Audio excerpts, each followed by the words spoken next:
all from like the back of our heads. And the topic that we're going to talk about today is about not giving up. And okay, so in conjunction with this topic, I have a story for all of you. And I want to ask, does everybody know who J.K. Rowling is? Yes? Okay. Okay, so for some of you who don't know, J.K. Rowling is a really famous author, one of the famous in the entire world, and she is the mind behind Harry Potter. So I don't know whether a lot of you know about her story, but for some of you who do know, she has gone through a lot to get where she is today. And okay. So when she was younger, she was born into a poor family, and she had to live off of government welfare for a very long time. Luckily, she was never homeless, but she almost never had enough on her plate to eat.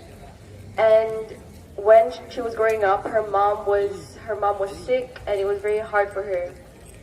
So as she was growing up, she went through a lot of traumatic experiences, and by the time she turned 26, she had gotten married and she was ready to have a baby, but she ended up having a miscarriage and she separated from her husband. Because this happened, she ended up falling into a pit of depression, and this caused her to feel suicidal even.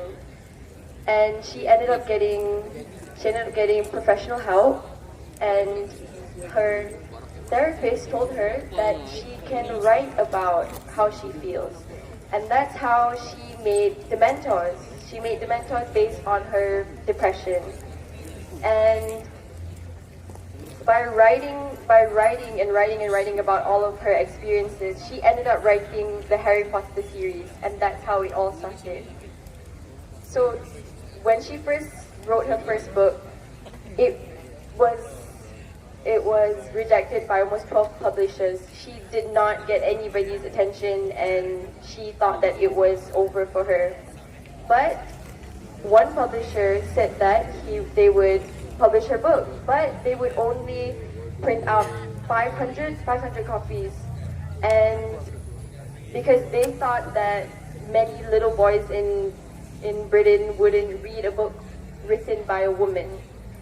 But the book ended up being a bestseller and sold 300,000 copies in the UK alone in 1 year. And this Harry Potter franchise just kept on expanding and expanding and expanding to Prisoner of Azkaban, to all the other books. And the first Harry Potter movie ended up getting almost £1 billion in the first year. That's how much money it made, and people realized how amazing this franchise really is. Okay. Thank you, Sarah. Okay, so I'm going to talk about something a little bit different from Sarah. I'm going to talk about how we should not let our emotions control us, because which one?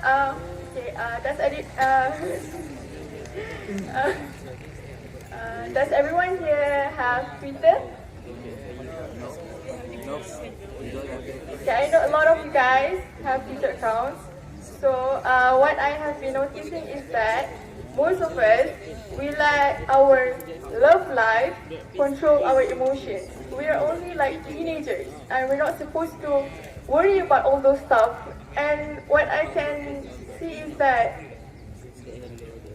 we are not at all ambitious. We are all focused on things that we should not be focusing on, like the crush. Like the person you're having a crush on right now, he or she shouldn't ruin your future. Just because he or she rejects you or rejected you, that doesn't mean that you should let your emotion control you and just give everything away. I mean, a lot of us, I see on Twitter, you guys are all depressed because of things that you shouldn't be depressed about. And it's not healthy. Like we are all privileged. We have beds to sleep on, and we have food to eat. We have schools to go to. So there shouldn't be a reason for you to give up on your ambitions. Um, okay, just to continue just now, the story.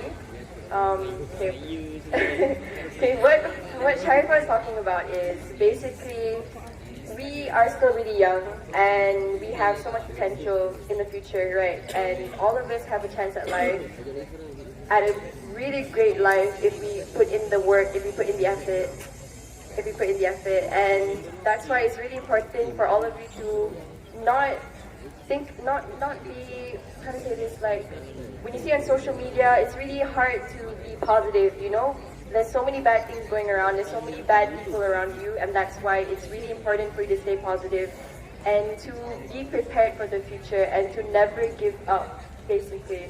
We're also really young. Even if you're Form 5 this year and you think that you're like really afraid for SPM and you don't know whether you'll make it, you don't have to worry. There is still always a chance in the future to do well.